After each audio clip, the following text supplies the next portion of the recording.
Remember to resist, even if your heart is broken, especially if your heart is broken. Resist by maintaining sovereignty of the self. Resist by maintaining love of the self. Resist by fierce loyalty to love and pleasure. Resist with acts of radical kindness. Focus on the path to better times. Hello and welcome to Lux Occult, a podcast where we gleefully taunt the mundane, butcher the Latin and most other languages, and also discuss a variety of occult topics. I'm Luxa, and if you are hearing this, then this show, and magic for that matter, is for you, if you want it. There are a lot of different ways to be more free, and this can be one of them. As always, I don't speak for anybody but myself. Others can, will, and should disagree sometimes. How would we ever learn anything if we all agreed all the time after all? And like anybody should be, I am willing to revise my opinions based on new evidence. Today I have for you an interview I conducted with Dr. Rob C Thompson of the Occult Confessions and Dark Pool podcasts. He is also a drama professor, and he and his co-host Olivia are joined by many of Rob's students in their shows. He says in the interview that there are like 20 people that contribute to making this stuff, which is made even cooler by the fact that these are, young people getting into the arts. So fuck yeah. I really like the collaborative nature of these projects. I think it can really add a lot of fun energy. And also I think that when people all put effort into a creative project, the result is more than the sum of its parts. I mentioned this in the interview in the context of acoustic or sympathetic resonance, like when the sound waves created by the vibrations of one string, like a guitar string, for example, cause the neighboring string to vibrate at a similar frequency. There are other types of resonance too. It shows up in the study of electromagnetism as well. It's super interesting stuff. Creative projects always have some element of electricity or magic to them, and adding that element of collaboration can really bring about the conditions to make some really cool and powerful shit happen. This is actually one of the things that went into my thinking about the Green Mushroom Project, which, as you may know, is a large collaborative magic working that you can be part of, and I will talk more about that after the interview. Okay, so I did want to bring this up real quick. So we've talked a lot of shit about Rene Descartes on this show so far. It seems like, people do seem to blame him for the perceived split between mind and matter, which is probably valid, but I would like to take a second to set the record straight and say that I think it's maybe way more complicated. There's this really cool book about his life called Descartes' Secret Notebook by Admir Aczel. I'm pretty confident that I said that incorrectly, so I apologize. It's a great book, though. I would recommend it if you like history of science and occulty things. It's a pretty quick and interesting read, too. I'm actually going to go ahead and spoil the end, so cover your ears if that's a problem for you.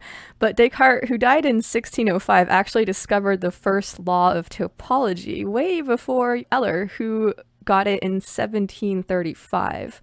So topology is a topic that you could look into if you want to understand cool stuff about platonic solids or your D&D dice. But anyway, according to that book, Descartes didn't share his discovery with anybody, and he kept his writings about it in a hidden journal written in a secret and very hard to crack code, which is also a really fucking cool element to this story. He did this because he mistakenly thought that the church had executed Galileo about the whole Earth not being the center of the universe thing. A matter of miscommunication, I guess.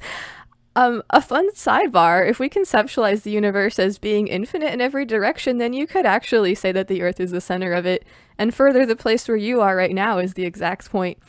So the universe sort of actually does revolve around you. It's just that it also revolves around everyone and everything else too. Okay, so I could go on, but I'm super stoked to get to the interview. I would advise everybody to listen carefully to what my guest has to say about ritual here, as well as accessing the subconscious. I suspected that we might get some very insightful shit out of him, and I was not disappointed, so hell yeah. Alright, so also this one starts in media res, if you will, so don't be alarmed. Okay, here's my interview with Dr. Rob C Thompson.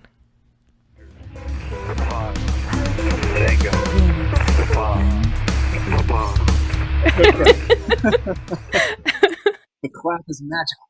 Yeah, no, hell yeah. That's true. I do like how you guys have the ritual aspect to each of your episodes. I think that's very cool. Yeah, that's how we got started. I think is thinking about it as, I mean, we couldn't figure out what it was. It was a classroom. It was a like a cult meeting, secretly at the around the campfire. So it's sort of become all of those things. Oh, that's awesome. All right, well, I'm just going to interrupt you real quick to say that my guest today is Dr. Rob C Thompson of the Occult Confessions and the Dark Pool podcast.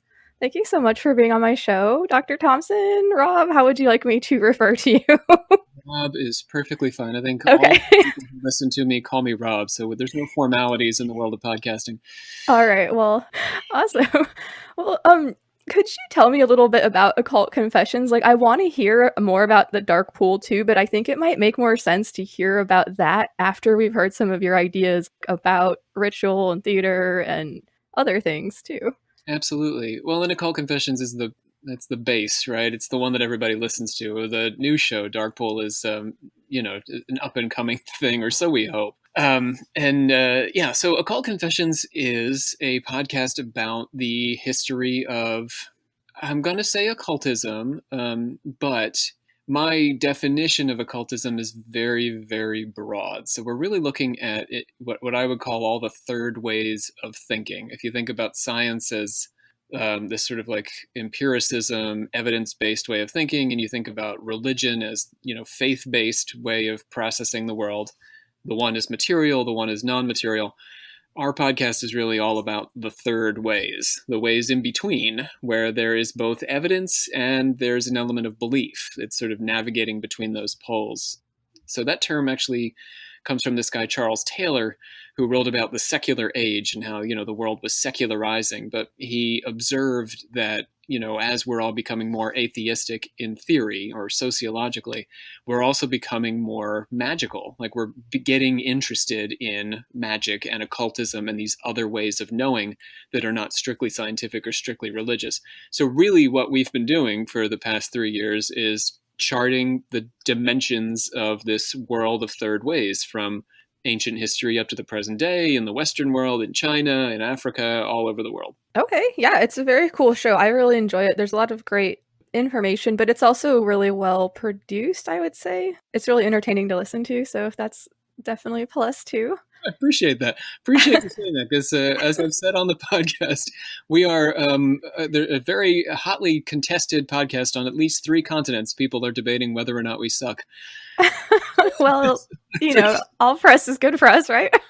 Yeah, I mean, it's true. We get a lot of reviews, and most of them are positive, and we have a really, I'm not complaining at all. We have very vibrant, healthy listener base. We have great relationships with people all over the world. But yeah, there are some people who just hate our format, basically. They don't like that. I guess that I'm not just a man talking. You know how there's all those podcasts that are just a man talking, especially in the history genre. There's a lot of just man talking. But Yeah. I listen to that. I don't know about you. I don't know how you feel about this. Olivia and I were talking about this the other day. Olivia's my co-host on the show, and to me, like, I just tune out sometimes when it's just one person. My brain sort of skitters off, and then I lose track of the story. So, from the very beginning, I wanted to have a group of people around me with, Olivia, my co-host, is sort of experienced in occultism. I'm the sort of scholar of occultism, and then we would have a third or fourth person who knows nothing about it, so that they can act as sort of like the everyman or every woman, every person, asking questions and trying to make sense of it, and, cracking jokes and just being a regular person in the midst of all this funkiness. So that's the goal, anyway. Yeah, no, I think it's a fun format, and I think it's entertaining. And you know what they say about haters, right? Yeah, we don't let them get us down. We keep going. As long as there's people listening, we'll keep doing it. Yeah, and also, I mean, there are some people that just fucking hate fun, and that is so. I think you're right. This is in our community too, Lux. I think that it's partly our topic. I have suspected this. I think that there are folks, I think there's a couple of sides to this, but there are folks who take themselves a little too seriously, which in my opinion means they're not taking the topic seriously enough. Because if you're really serious about anything in magic or occultism or the paranormal, then you have to have a sense of humor about it. If you don't, then you're that jerk, just swearing up and down that aliens are coming for us tomorrow. And you're never going to get anyone to believe you or listen to you, and you're really not being very reasonable or rational. If you want to be reasonable and rational about your irrational beliefs, you've got to meet me halfway. Yeah, no, definitely. And also, I mean, there's so many themes in occultism that reinforce the idea of like being humble and being like open to learning, because you can't fucking learn anything if you think you already know everything, right? Like, I don't know. So, I do like what you said about the third way. I think that also ties in really well with like a lot of occult themes, like these ideas of like breaking down these dichotomies and like finding another way. Like a lot of times these dichotomies are illusions. So yeah, very cool. Absolutely. I mean, that's what it's all about. There's magic belief in all sorts of corners, in all sorts of places, and it's ancient. Shamans, after all, at the beginning of time or the beginning of civilization, were magical practitioners in our terms today. But they were very much a part of a regular, they were conservative. I mean, they were part of the regular tribal society. Now, we're the weirdos, we're on the fringes. But I don't think that's forever. And I don't think we're as fringy as the mainstream culture tends to make us out to be. Yeah, and I wonder how much of that is, I don't know. I don't want to sound conspiratorial or whatever, but I mean, I don't know. I wonder to what extent there is an effort to keep people from not using magic per se, but just like feeling empowered maybe by using it. Yeah, I don't disagree insofar as we as a community of occultists or magic practitioners of all kinds, spiritualists, mediums, new agers, we tend to be champions of the marginalized from the very first days. So like spiritualist mediums, for example, in the 19th century were the women. They were largely women, and they were some of the first women to speak publicly in modern Victorian society. So they were an empowering force for political enfranchisement of women. And I think that's always the case, that we're sort of on the cutting edge, the radical edge of politics. So the mainstream culture has good reason to keep us marginalized and making us feel like we're weird and goofy. Yeah, no, that's a good point. um, so you kind of already answered this a little bit. I'm thinking about the episode. I think it was like you're talking about the Chevaliers. Yeah, that's my major research is on Emma Harding Britten right now, but it's a very niche topic. So I'm one of the few people who would talk about her. Well, actually, you mentioned like a definition of occultism in that episode about like how it relates to science. I thought that it was really cool. And you already sort of touched on this. I was just hoping you could elaborate just a little bit more. Yeah, for sure. So um, there's a lot of folks who have attempted the problem of defining what occultism is. Probably the one that, in the community of scholars we like the best is Wouter Hanegraaff's definition. And he basically says that the occult is magical belief after the age of reason or after the scientific revolution. So before the scientific revolution, magical belief was, sort of like I'm saying with shamans, but, even Catholics up through the Renaissance and even today, there were supernatural entities. There's exorcisms, there's demons, there's angels. They're part of the standard belief system. But with the age of reason, with the dawn of science, Francis Bacon and all these folks, we broke up with the supernatural. We separated nature from supernature. Religion became faith-based and science, completely controlled the material universe. So occultism was sort of born after that moment when magical belief somehow cropped its head up again after we had broken up with our, long tradition of culture-wide supernatural belief.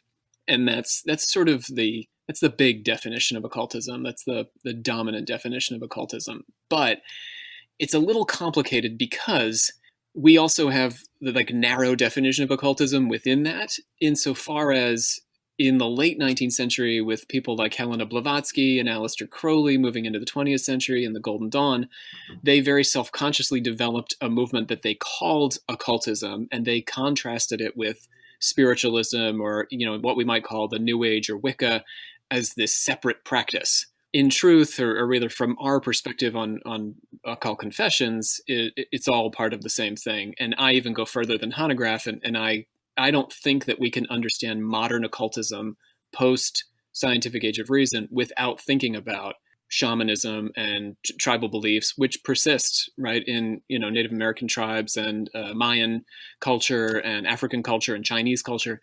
There's a continuity between those beliefs and what we're practicing today. So I really do think about occultism across time. Absolutely. Yeah. Very cool. Yeah, I hope that answered your question. Yeah, no, that that was very good. And kind of thinking about like the Helena Blavatsky and Aleister Crowley and the symmetry between those two people. And there are totally symmetries between them for sure. Very different, right? Like wildly different. Blavatsky was a lifelong virgin. She didn't even have sex with her husband, and Crowley was a dirty, dirty pervert. So, there are wild differences between them in personal habit. But when you get down to a lot of their, at least their concept of the will and the significance of occult will, that they're basically speaking from the same church. Yeah, and just like kind of their lives and like I don't know how they interacted with people. And, oh yeah, that's true. I'm thinking about their personal choices, but you're right. Their personalities were very over the top, and they rubbed a lot of people the wrong way, and they also attracted. That's the classic occult personality, that you're very like self-promoting, and you attract these people around you, but at the same time you repel so much of mainstream culture. I sometimes think about the tarot archetype. Like sometimes people think about the magician in terms of like having, the good aspect, right, of like being able to like get shit done and like make these sort of like miracles happen or give you the energy that you need to start. But then there's a lot of like people that say there's a shadow aspect of it too, where it's just like this person is just a total bullshit artist and it's all just smoke and mirrors. But that brings me to another question that I have, like that those two things, that smoke and mirrors and bullshit artistry and actually starting magic, I think there might actually be something there in that like archetype, right? And how it encompasses both of those things. I've heard people say that sometimes it takes a little bit of bullshit to actually get the real stuff happening. I agree. Yeah, for sure. I mean, if you think about the trajectory of occultism in the modern era, like going back to that, science paradigm, if we go from mesmerism up through the present day, so 20th, 21st century chaos magic, the through line is really the subconscious. Mesmer really, through his trance exercises in 18th century France, and then the Marquis de Puysegur and all these people who followed after him. I mean, the big revelation was that when you put people into trance, when you access the subconscious, you could begin to tap into these realms of understanding that far eclipsed what we could do with our conscious minds. And it's, I think, no accident that that subconscious realm is precisely the place where, in your terms, the bullshit comes from, but what we might call, the creative impulse, the muse, all those, beautiful, imaginative, dreamlike entities that percolate into our days, our fantasies, for good or ill. They're all coming from that same spot that Mesmer tapped into in the 18th century. And then, Carroll and Sherwin are talking about in the 1970s. It's a straight line where the subconscious is that great magical place where magical things can happen, and for real magical things, not just Disney. Yeah, absolutely. So do you consider yourself to be a magician, occultist, sorcerer, mage, other? um That's a good question. I what I like to say on the podcast, you probably heard me say this whenever Olivia talks about her stuff, because Olivia identifies as a Satanist and a Wiccan, which I think is I always think of that as an odd combination, but I have listeners who swear it's not an odd combination. I think you can totally do that without any philosophical problems. I don't know.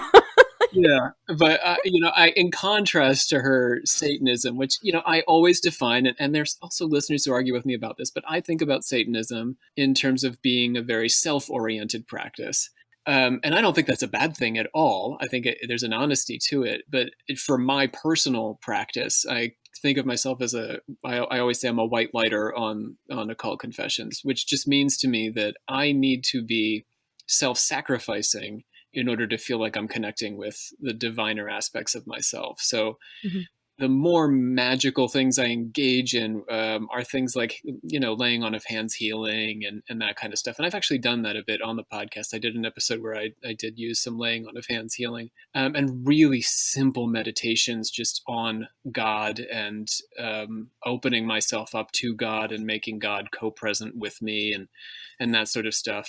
For me, really at this stage of my life, though, because I have a 2-year-old and a podcast and a full-time job as a college professor and an art career, my occultism, which I'm totally willing to own. I guess I don't think of myself as a magician or any of those words. I think of myself as a white lighter, I guess, as a healer of some kind. And I am a card-carrying member of the Spiritualist Church, but I'm not. I don't really consider myself completely in line with spiritualists anymore. But I really feel like it's a practice when you are sort of in the thick of life, where you have to make it a part of every moment. Well, maybe not every moment. That's too much. That's overwhelming. That's one of those things you hear on one of those meditation. Be magic in every moment of the day. Sounds exhausting. It can be a little bit intimidating. But you sort of have to be willing to do it when you need it, not just when you need it, when you're feeling good and when you're feeling bad. So if my kid won't get to sleep, that's when the occultist in me wakes up and calls on my ancestors and my loved ones in spirit to draw close and help me, to comfort her, to give me patience and strength. That's when I'm trying to channel the white light, God's healing light into my kid to get her to shut the hell up and go to sleep. Or when I'm having, a good day. I think that's really the push and pull of being what in my mind is a proper occultist, someone who really invests in a sort of magical way of living. It's not just when you're having a shitty time and you need help that you call on the divine or the other world. It's also when you're having a good time and you can invite, again, because of my research in spiritualism, I'm very much connected to the ancestor spirits and relatives on the other side, but calling on them when I'm having a nice time to be present and to join in this moment with me and thanking, God or whatever entity. I use God because I think it's easy. I don't like to get and I understand folks do, and I think it works very well for them, but I am not a Crowleyite at all. I find Crowley's practice way too complicated. I'm not very into the complex ritual stuff. All that's, it's just too much. So I think very simply about God as divine energy, whatever that is. If it's the order of the universe, or if it's, the vril power, or whatever the heck, I just thank God, and I'm present with God in good moments and also in bad. Because if you're only there in the bad moments, then, what is that divine light? What is magic to you but a crutch? And I think that's the same thing for religion. It becomes tied up with the negative, and it doesn't get to be part of the positive parts of you. So that's me as a magician, I guess. No, well said. And I think you make a really good point about how there's a lot of different ways to connect with this stuff, right? And it doesn't matter, different people are going to be able to access it in different ways. And so I think it's important for people to just go with what they know is right. And again, I agree with you, the complicated stuff, that's not for me, I mean, I'm willing to think about it and try it and stuff like that. But it kind of seems, maybe I'm just lazy, but it also seems kind of silly to me because I have other stuff that's much more simple that seems to work really well. And so I don't know. Yeah. I mean, what I believe, and this was something Blavatsky said, but, also a lot of the 19th century trance mediums and folks, that the spirit needs to be worked on, that you can't just, leave it by itself. That's the responsibility, is to work on and develop your spirit however you're able to, and whatever that means. If that means you got to go to Boliskin House in Scotland and sit there for 30 days and call on the kings of whatever, so be it.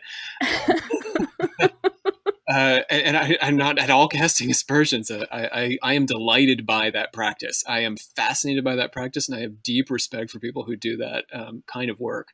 It just isn't my approach.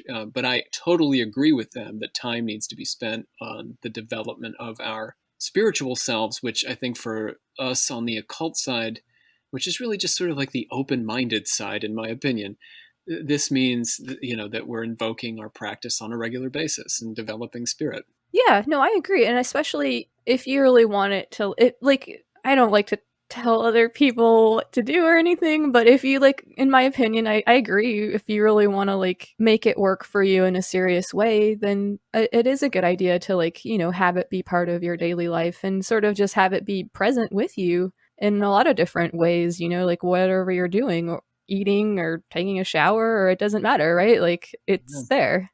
Yep. And, you can set aside the special time and have the meditations or whatever works, or special occasions. But yeah, it's got to be there in good times and bad. Mm-hmm. All right. Awesome. Okay. So You've spoken a few times on your shows like about the intersection of magic and like performance arts. And so I'd love to hear some of your thoughts on this topic, just kind of in general. I know you probably talk about this in your classes, it sounds like. So I was hoping maybe you could treat us to a little taste of that.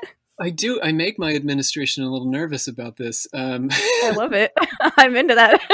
Well, when I started the podcast, because I use a lot of students on the podcast, acting students, to fill out voices or whatever. I even will try them out, and if they do well, sometimes I'll let them sit on the mic for a discussion. But my administration got wind of the work, and they promised that I wasn't I don't know, forcing them to do it for a grade, or that they needed it to complete the theater degree or any of that stuff. You're starting your own cult.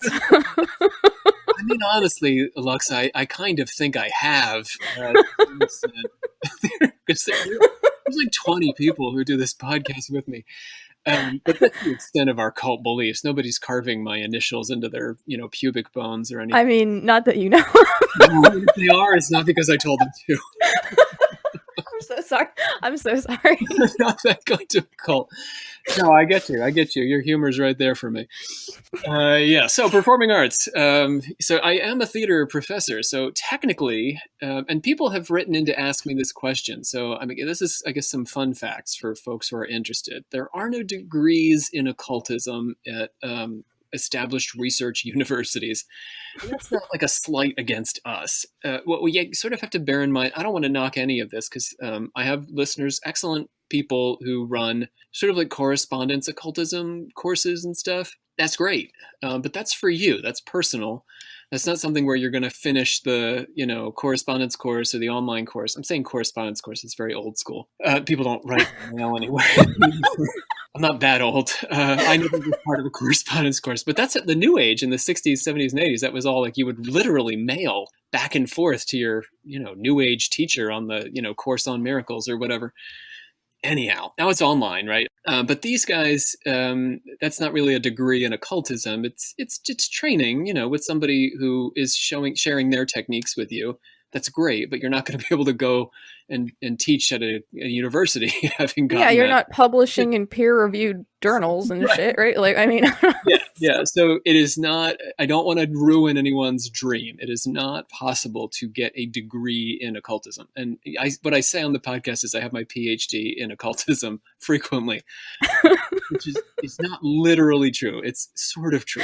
So my degree actually says that I am a doctor of philosophy in performance studies. That's what I do. So I'm really technically a ritual scholar with an emphasis in occultism. Specifically, I worked on paranormal culture in Gettysburg Ghost Tours in my master's work, which was long ago now. And then I worked with spiritualist mediums in my dissertation work. And right now, I publish on the intersection, or rather the birth of American occultism in the late 20th century. So late 19th century, 1880s, 1870s. So Blavatsky's time in America, and this medium I mentioned earlier, Emma Harding Britton, who was a major figure in bridging spiritualism and occultism. So that's how I am an occultism scholar. I am because I study occultism, but in the community of occultism scholars, and there is one, there's a few dozen, I think, across the world, maybe even more than that, maybe even 100 or so. Sure. Oh yeah, definitely. These folks are history professors and sociology professors and religious studies professors. They are not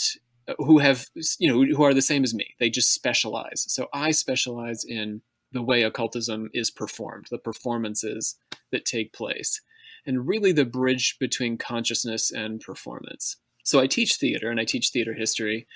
I teach acting classes, and I do teach courses on the paranormal and paranormal culture, and culture is like the term of art these days, right? So yeah. I do all these things. That's sort of how I approach my life. And I see in increasingly my the word we use in theater is devising. My devising practice has a lot of overlap with my occult research and magical, I guess, life choices, my lifestyle choices. Okay, Sorry to interrupt. Just real quick, for people that aren't like familiar with devising, could you just explain like? Good question. Good thing you're here, Luxa. So devising is sort of like it's like improv, but more serious. And nothing, not to take anything away from improv folks, but everybody's in like an improv club back in there in Scranton or whatever. I hear lots of angry people pretending to take their computers out of their pretend bags. I'm just kidding. To write you an email. Well, they'll just be faking it. They'll be improving it. So who knows what they're going to say. You'll never get them. And I love improv. And my class on devising is actually called Acting and Improv because the word itself has better marketing than devising, which is why I'm, I guess, defining it now. But devising is when you take the skills of improvisation and you transform them into a technique for developing like a choreographed fixed piece of theater, a fixed performance. Okay, so it's like brainstorming only with your actions. Yeah. It's sort of like that. Yeah. So you're using your body, you're using your voice as tools to, and here is where I can really draw my connection, to break down the conscious intervention, your conscious mind that wants to like keep getting in the way and telling you what to do and telling you what to think, by moving and speaking and keeping yourself in motion and in speech, using certain techniques and meditations to get yourself in the right frame of mind. You can begin to work from the subconscious out, or I guess to begin to bridge the boundary between consciousness and subconsciousness. I don't want to say that my students go into trance or that my actors go into trance in a professional process. That's not true. But I think that the spectrum between, full-on dissociative trance and being fully present in the room like I am with you right now having a conversation is wide. So what I try to do is get us deeper down away from where you and I are at right now, thinking and talking to each other, closer to that subconscious pole, so that they're pulling things out of that space, and that's what's informing their creative process, because that's going to be more interesting. Yeah, okay, awesome. And so we've talked before on this show a little bit about like automatic writing or automatic drawing. This is another example of like accessing the subconscious through artistic expression in a way that it keeps it flowing, basically. Yeah, and I think for the people who are drawn to what I do, it's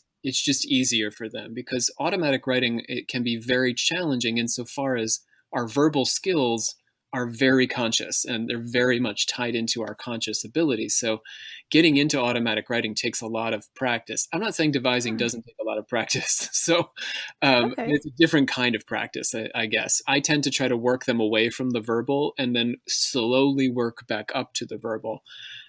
So it's a technique. Okay, fascinating. Yeah, I had never actually considered that. I've been doing automatic writing for most of my life, and so I never sort of like thought about it in terms of like, but I'm a very, very verbal person, like, so that's so interesting. Yeah, I'll have to think more about that. If you had started today, rather than have been doing it for a long time, I think you'd be very aware of your I'm sure. Yeah. and trying to get it to shut up, right? Yeah, no, absolutely. Like in order for me to do it, I have to sort of like I put like a buzzing in my mind. It's a whole thing. I explained it in one of the episodes, so I won't go back into it here. But yeah. Cool. Okay, so usually when you have like students, they're probably people who are interested in like acting, and you're going to introduce a little bit of concepts to them that could be considered like occulty or whatever. Mm-hmm.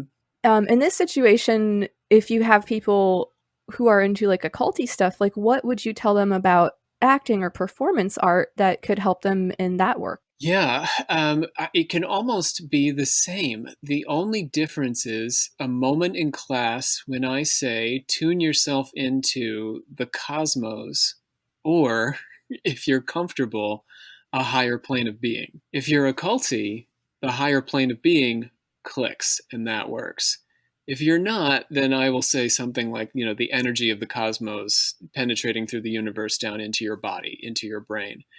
That's really the crux of where the sort of switch flips, where you can either be the occultist approaching this as a magical practice, the occult artist, let me say, because there's always art in this. I don't want to say there's ever not a moment of art. For me, art and occultism are very much overlapped. Absolutely. I agree. So yeah, right. Well, you automatic writing is, yeah, absolutely.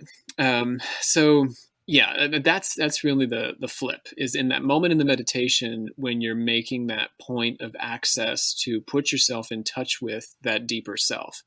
Are you attuning to a higher plane of being within yourself and without of yourself, or are you preferring to keep yourself very good and secular and just dealing with the gravitational pull of the earth and the cosmic rays of the universe? That's what my secular artist would be engaged in doing, sort of just using those to align their bodies and align their minds and get themselves into the proper place and clean out their heads, and then to begin to create. I don't think the product is substantially different. They're just understanding what they're producing differently. I think it could be richer. I mean, this might just be my bias, but ultimately richer if you're willing to engage with the notion that there are higher planes of being beyond the material universe. But I've throughout my whole life have been inclined to that belief, so I can't get outside of it. Yeah, that's so interesting. And I wonder too, for the people that do, I guess, choose to contextualize it in terms of the gravitational pulls and all that stuff, like there is, I don't know, I have found there to be a magic in science too. Like if you really look close enough, that's sort of how I came back to magic, was through studying science and realizing where the limits are to like that tool set and what it can really give you. Yeah, a lot of people would agree with you. Alfred Russel Wallace, Isaac Newton. There's a long list of scientists who agree with you Yeah. completely. It almost seems like it was like a kind of like winky agreement between the church and between scientists, like, I don't know, back in like the Enlightenment or before, like, I don't know, just like, okay, here, you can have the body, we'll take the mind, and we'll just pretend that they're separate from now on so we can like divide power or whatever. That's And it. it seems like it's still fucking us up. Like, I don't know. In the West, yeah, we love that dualistic approach. Well, we can blame Descartes too, but yeah, that mind-body split that I think we're beginning to work beyond. So helps to be in contact with the Chinese on this subject. Definitely. Okay, so you have mentioned the concept of transformative ritual on your show, and I think this is really important and really kind of central to understanding magic, actually. Would you explain it? As somebody who's actually like educated in this topic? Yes, sure. Well, as a ritual scholar, yeah, this would be Yes. I mean, I have an understanding of it, but like, shit, I would love to hear what you have to say about it. Yeah, sure.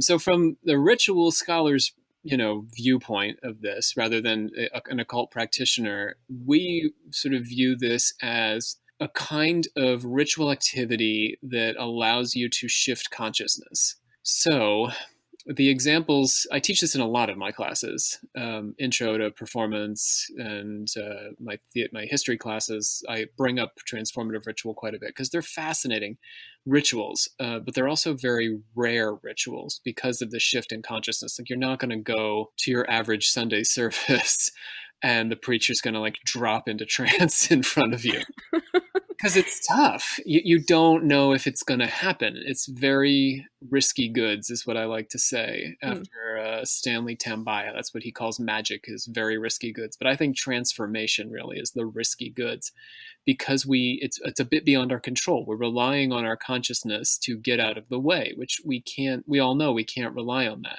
We know that because we go to sleep every night, and we don't go to sleep the exact same way every night. So sleep is the secular ritual component of this. And when I talk about ritual, I really mean not just religious or occult or magical ritual, but we do rituals all the time. Graduation ceremonies are rituals. What you do in the bathroom every morning is a ritual. You're preparing yourself. It's functional. It's a performance that's doing something in the world. It's meant to achieve something. So sleep is one of those rituals that we observe on a nightly basis, or we should be. And basically what we're doing is we're acting like we're going to sleep. We're sort of pretending like we're going to sleep. We take off our clothes, or we put on special costume. Like, we're not going to jump into bed. Well, maybe now with COVID, people are just wearing their pajamas all day and all night, but it's gross after a while.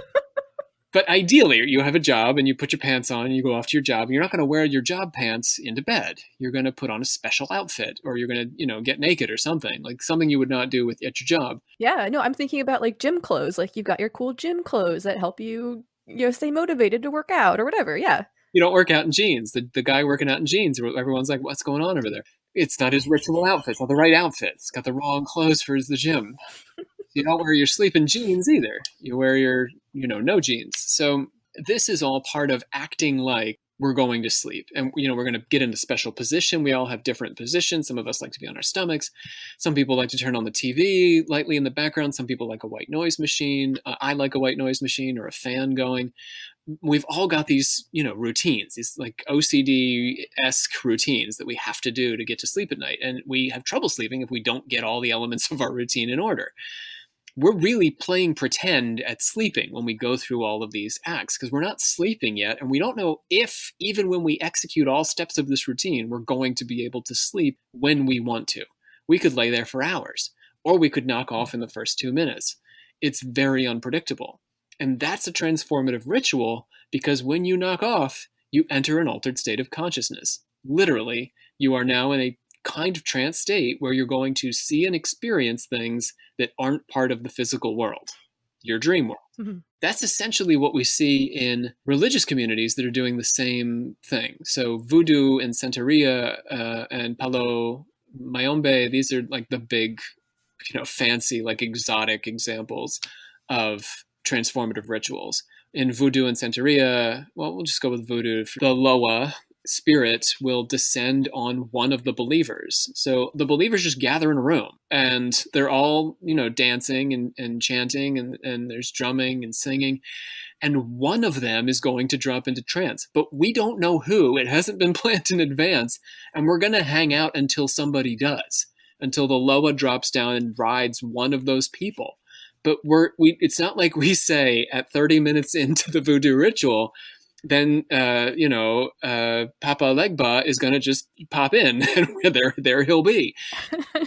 It's not how it works. Yeah, no, there's an element to all this that requires surrender, right? Like you need to be able to completely give up control in order to actually like have it work. Like you're not like laying in bed like telling yourself sleep. Like that's right. I mean, at least that's not how I fall asleep. But like, if you are doing that, and it's not going to work so well for you. Yeah, I mean, so yeah, that's super interesting. Yeah, and I mean it's part of Western culture too. Faith healing. It's not part of my faith healing practice necessarily, but I mean, it is to a certain extent. I mean, for me, myself personally, and I do think for the person that I'm working with when I'm doing a laying on of hands, and I'm not going around, by the way, telling people that I'm curing their cancer or anything. I don't believe in that. It's more like using that contact to get people closer to whatever they consider to be their higher plane of being or their God or that divine energy, which can be good for their bodies and their minds. But I do think that I'm getting closer to a kind of trance state. Like I said, it's a spectrum. But in faith healing, like if you'll watch like a Christian faith healer, like a Pentecostal or evangelical faith healer, he could touch somebody and they fall over backwards. That's an instant transformation. They instantly had a shift in consciousness and instantly they just lost it and they fell over because they believed and they acted like the Holy Spirit was going to enter their body through this other person's hands. And that belief, not just that belief, because belief is not enough. It's the ritual. It's the action. You can't just believe you're going to sleep if you're standing up in an airport and all the lights are on and CNN's in the background. You're not just going to like fall asleep because you believe it. You have to go through the ritual. And that's what happens in the Pentecostal setting, in the voodoo setting. And I do play with that a lot in art and on the other show, the Dark Pool show, we play with it quite a bit. Yeah, and I mean, part of this ritual is kind of related, I feel like, with giving yourself permission or like letting somebody else give you permission. In the case of like the Pentecostal or whatever, like you're all of a sudden given permission to do the thing, to enter this state, and yeah, giving yourself permission is, or somehow attaining permission to do the thing is, I think, really central to all this as well. Yeah, and that's really, where my practice comes in with the overlap of the art and occultism, because I think that permission, in a small group, what I would do in class, which is not necessarily occulty, we'll get to the occult part, but in class, it takes 3 or 4 students who are all pulling from their subconsciouses to some extent, who are all in the flow of the rhythm of the devising action, working together and working off of each other, giving into each other. and accepting each other's contributions and offering and being open to offering their own contributions from that deep space and connecting with each other. Only when, that perfect pool of energy between them has, reached that white hot state where it's truly melding all of them, when they really all surrendered to the greater group, right? Not just Mhm. me, but us. Yeah, I'm thinking about like resonance. Yeah. Go tell me more about that. Just like, I mean, just in terms of like energies, every energy has like a wavelength or whatever, if you think about it in terms of like physics or whatever. And so when things resonate, they're like literally sort of at the same general wavelength. I mean, it sounds like such hippie bullshit, but in terms of physics, it's kind of true. I don't know. We're tuning to each other's vibration. Yeah. Yeah. I'm all about that. I mean, the new show, the Dark Pool show, is really about that. I mean, it's a large part about attuning your vibration to this, other force and seeing what happens through that. And in that show, our new show, and really the genesis of that show was because I spend so much time on Occult Confessions doing history of occultism. And so many occultists talk about how, not just occultists, but Taoists and the deep thinkers, they're constantly saying, Peter Carroll and the folks in Chaos Magic, they say this too. You can't just, knowing things is not being an occultist, and knowing things is not, achieving any kind of wisdom. True wisdom comes from practice. Blavatsky, a lot of folks. I mean, if it can be achieved at all, I'm sorry. I don't know. There you go, yeah. Or via negativa, erasing your false wisdom, right? Getting down to zero. So I felt like we really needed to do a practice-based show. And I wanted it to be a podcast because that's sort of where I'm most comfortable working and creating these days. So I wanted to make sure that was an element of it, but I wanted it to be about doing something. So what I did was, I did this because it's a podcast. I wanted to focus on audio, and I created audio tracks that, really, I created a meditation, and I had these 4 of my actors who were fairly new to the group. They hadn't been working with us. They hadn't done all my crazy stuff before. And I wanted to sort of experiment with them and have them do the meditation, which asked them to, reach into that subconscious space and find sounds and just make sounds. And then I built each of them their own meditation track based on those sounds, with a mind to attuning them to the sort of higher vibration of their consciousness. Again, this is sounding hippy dippy, but on the show I make it sound very serious. I'm with you. It's fine. So it really just, it's in large part, it's that, Austin Osman Spare chaos magic kind of notion that if you believe it will do it, then it will do it. So I tell them that through this process, they will attune to their subliminal consciousness, and they do. It does have that. There is a reasonable amount of success. I guess, spoiler alert, to achieve that through just these sound meditations. But it's a give and take. I'm not having them do it by themselves. They're working with me and working with each other to a large extent. And I've even got a person coaching them. They're trying to make these connections to get outside of themselves. You've got to get outside of yourself and connect to something bigger. Yeah, hell yeah. It's a really interesting project. I would definitely recommend people check it out. Like, when I heard it, I mean, obviously, people that are into magic, sort of like your ears kind of perk up, like when you like notice it in places that you weren't quite expecting. And I was like, wait, what's going on with this shit? Like, and I was like, I have to talk to this guy. No, it's super interesting. What I think is also kind of delicious about it, I just have to say, is that like I think it was couched, one of your students said something like, it's going to be like morally questionable but definitely entertaining or something about the project. And like, Yes. what I think is so delicious about that is that if it is so questionable and scary, that forces people to admit that there actually is something to all this stuff, right? Like, yeah, because I'm not doing anything other than having them listen to weird sounds. That's it. So you have to believe that weird sounds can do weird things that, are dangerous in order for this to manifest. And I will say we dramatize some things, but that's sort of part of the fun of it. For me, there's definitely a lot of it is real, and a lot of the show is based on real stuff. But a lot of what we play with in the show is how much have I made up to get them to believe one thing or another. And to what extent am I playing with the audience to get them to believe one thing or another? Yeah, no, it's so fun. Like, there's definitely like a lot of blurring of lines there. And I don't want you to spoil it, but I'm curious as to see whether it's going to be like you making a heel turn and you're the villain in the end. I don't know. It sounds like that's where it's going narratively right now, at least. Yeah. Oh, did you hear today's episode? I did.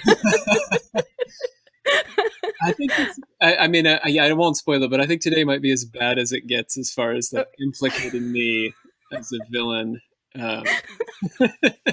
Because I'm very open to whatever they do. I guess we don't do too clear heroes and villains in this. It just sort of is what it is. You can dislike me, I guess, for what I do to them, or I guess you can identify with me if you have a little cult leader trying to wake up inside of you.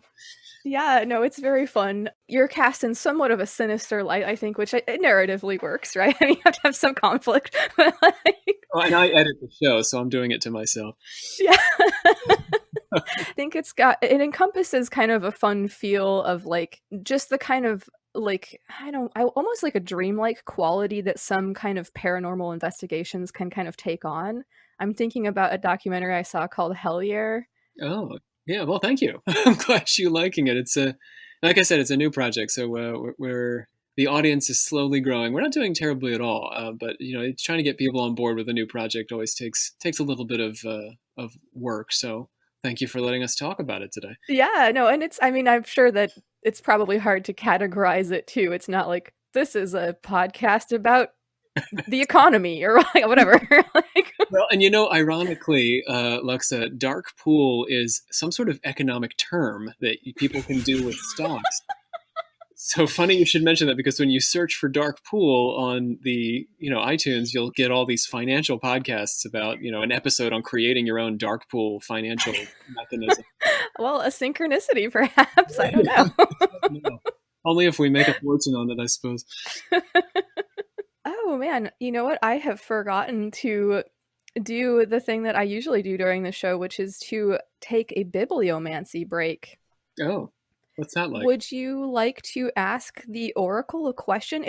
I basically just let the guest ask whatever question they want, and then I have some like roll tables, like like D&D style roll tables, and then I will look up what book we're going to use, and then I'll do the bibliomancy. Okay, all right.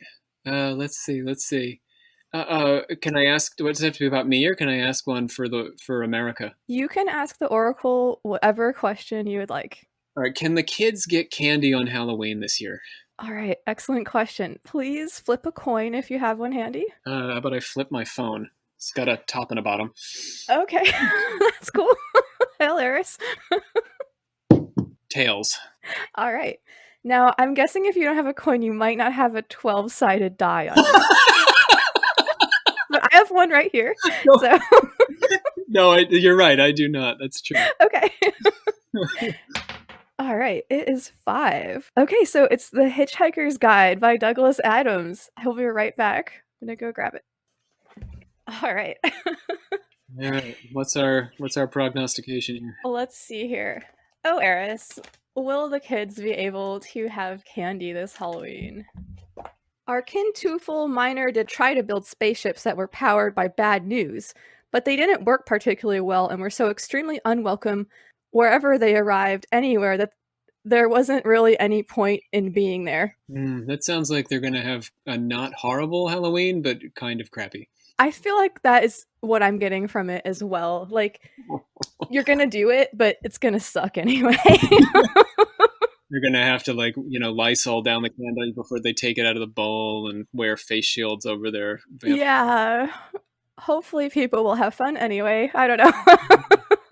Be careful out there, kids. Yes, please do be careful. This is probably going to come out after that, but maybe not. I don't know.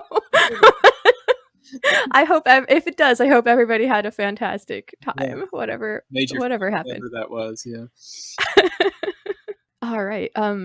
So this is a question my friend Dave was hoping to ask you. He's also a fan of your show, and he is one of the hosts of Unearthing Paranormal C podcast, which is very fun.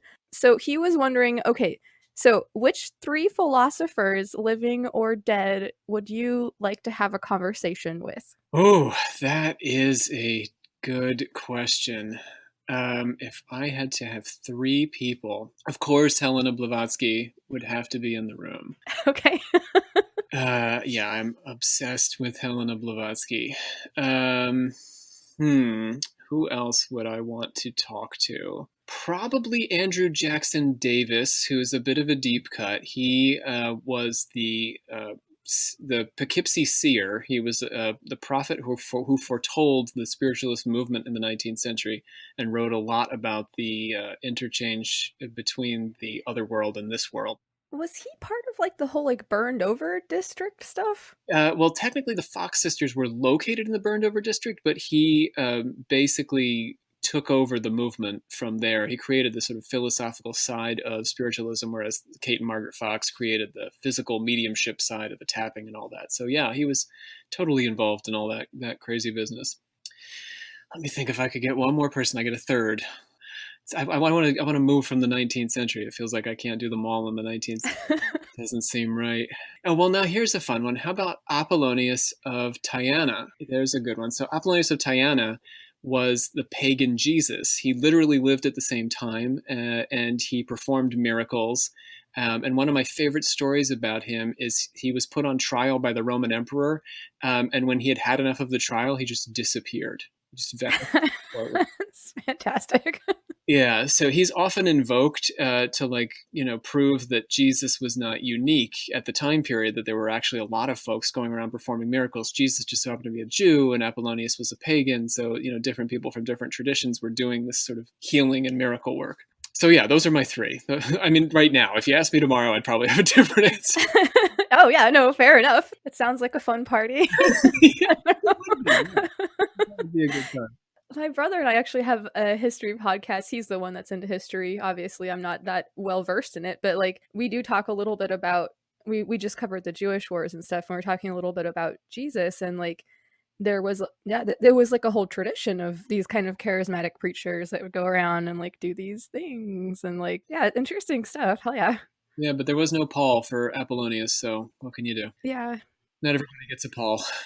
His memory lives on. Yes. Yeah. Nonetheless. What's the name of your history podcast? Oh, it's called Ad Hoc History, a history podcast cobbled together by drunken fools. Oh, that's neat. I'll have to check. Yeah, it's a good time. Yeah, my brother and I are having a lot of fun. We're still new at this shit and everything, but having a good time. That's what it's all about. Oh yeah. All right. Well, gosh, thank you so much. I'm trying to think, do you have any questions for me or anything? Or is there anything you want to talk about that I didn't ask you about or anything like that?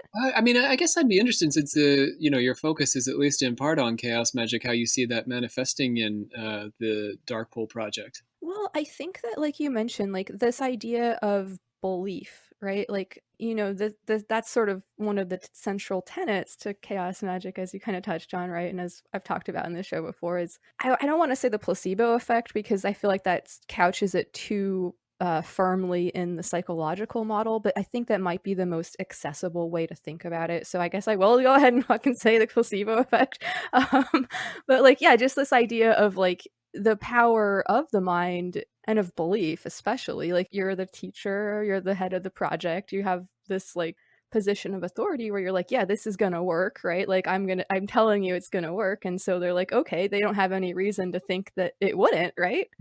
And it does. So I think that there's a lot to that. I agree. I think placebo effect, yeah, it does seem to simplify it, but in fact the placebo effect is deeply complex and cross-cultural and has a lot of different implications, like you're saying. Yeah, exactly. And I think people do, like, they kind of say, oh, it's just the placebo effect. Like, wait, what? What do you mean it's just the fucking placebo effect? Like, oh, it's just your mind, like, causing changes to your physical body, like, because you took a sugar pill. Like, how do you say just before that? Like, I don't know. It's amazing. It's amazing what belief can do.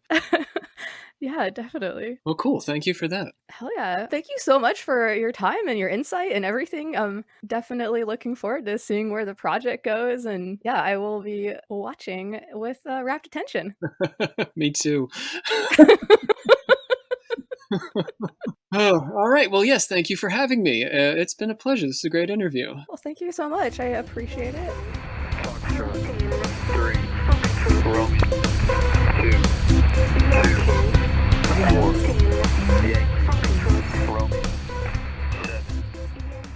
hell yeah. Thanks again to Rob for coming on my show, and to Olivia and also the whole cast of the Occult Confessions and Dark Pool shows for all of their hard work. Don't forget to check out that stuff. Super fun. Okay, so I'd like to take a few minutes to talk about the green mushroom working. The basic idea behind it is to build up a web of green magic, or healing / love / friendship magic. You could contextualize it as that practitioners can use to work acts of healing and repair. The project is an ongoing hypho sigil. Hypho means web, whose eventual aim is to assist people in getting to where they need to be in order to use powerful techniques like hypersigils to improve their lives and their futures, gaining agency and taking charge. But it's hard to think about charging when you've been beaten into retreat. This year has given us all some licks. One of the mottos of the project is regain ground, which I mean in the sense of like regaining our footing so that we can walk forward. There's also more of a metaphorical idea about like fungal hyphae networks that exist underground and support plant life through symbiotic interactions. If we're like a stand of trees, this project you could think of as sort of being like our vascular, arbuscular mycorrhizae or something, connecting and supporting us. So isolation has been a big problematic thing for people this year, and I think that by working on something like this in a collaborative way, we can dissolve some of that hardship. Even if you never meet anybody who's doing green mushroom workings in real life, whatever the hell that means these days, you can still know that you are part of the network, part of the web of people working together to resist feelings of helplessness or hopelessness and regain ground. And because laughter and fun are super magically important, I really do want to point out that there is also definitely a dick joke in there. If you would like to be part of this effort, please do. It's been designed to be very accessible by people of any experience level. All you really have to do is work with the sigil in some way. This could even be in the form of an art project or something like that. There's not really any fixed rules other than to use the energy from the web as it was intended, to work acts of healing and repair and protection. You know, friendly stuff. Because fungi are so adaptive, there are sort of like built-in countermeasures to this thing. So yeah, after you work with the sigil, you can access the magic in the network by imagining or visualizing the spores of the mushroom, which are little green specks of our intentions or will. And you can just imagine them collecting and going into and growing into something that needs to be healed or repaired or whatever. So we are focusing our efforts on Fungal Fridays, but you can certainly work with the sigil anytime you like. I work with it daily. I've been hearing a lot of really cool stories and seeing cool pictures and stuff about what people are up to. Some really fun TGM art. We're using the hashtag the green mushroom to post pictures of what we're up to. The project just initialized on Halloween, and there have already been a bunch of really cool things that have come up. The cover art from this episode is a dope green mushroom mandala made by a person from the Faith Blind Council podcast Discord server who would like to remain anonymous. Okay, speaking of which, we are organizing our efforts on the Faith Blind Council Discord server, which is a really cool group of people from all walks of life. Shout out to you guys. You should check that out. Also listen to Faith Blind Council podcast for tons of good stuff about chaos magic and other topics. Yara, one of the hosts, was central to helping launch this green mushroom project, which I super appreciate, as well as just being generally cool and welcoming when I first started posting on their server. Y'all might be shocked to hear that this is not always the case. So yeah, check out the episode of this show too, where I interview Yara about language and magic. It's a good one. You should also check out Church of Nothing, Ankh, because it's dope. Ankh stands for Ankh is not Kabbalah. I'll have links to all of this stuff in the episode description. Don't forget to listen to Occult Confessions and Dark Pool podcasts. Like I said, really good shit, very fun. A few last thoughts here. To all the people who are feeling some nervousness or trepidation about starting a spiritual practice, and I have talked to several people lately who are, I'd like to say that the most important thing is to listen to yourself. You already have the answers to most, if not all, of your question. It's just sort of a matter of hearing yourself. You are not going to do your spirituality wrong, so please, please don't listen to anybody who says that you have to do things their way. That's bullshit. As humans, we all have equal access to the divine or the universe or whatever you call it. So yes, please don't get bamboozled, or however you want to say it. Don't get taken in by charlatanry or whatever. Okay, in terms of like finding what works for you or what stuff you feel drawn to or all of that, you seriously couldn't fuck it up if you tried. So please don't stress yourself out about it. I'd like to give a shout out to all the folks who were in my class about altars the other day and all the people who have reached out to me about the show. I really appreciate all the love. If you're into this show, you can thank me by telling a friend about it, writing a review and rating, subscribing, all that. But most of all, you can thank me by doing some magic to improve your life. And if you feel like it, you can tell me about your experiences. Write to me at luxoccultpod@gmail.com or on Instagram at Lux Occult Pod. You can join the Lux Occult Pod Facebook group, but to be honest, I've sort of been avoiding that platform on account of it being the worst. But check out my weird mashup project using art, magic, and food on Instagram at The Mimetic Disease, and follow the green mushroom hashtag to see posts about the project. Alright, I'm releasing this episode on Veterans Day, and I would like to take a second to thank all the amazing veterans in my life for their bravery and for their sacrifices. You all know who you are, and I fucking appreciate you. And I would especially like to thank my amazing partner, Torin. Gods, I fucking love you so much. I'm so lucky to have you in my life. Alright, I've been thinking a lot about the difference between generation, like as in procedural generation, and creation. If there is a difference. Unclear. Probably a stupid thing to think about anyway. But let us forever mock ourselves with glee and remember that these prophets of a new era are only dressed up ghosts made flesh by our worship of them.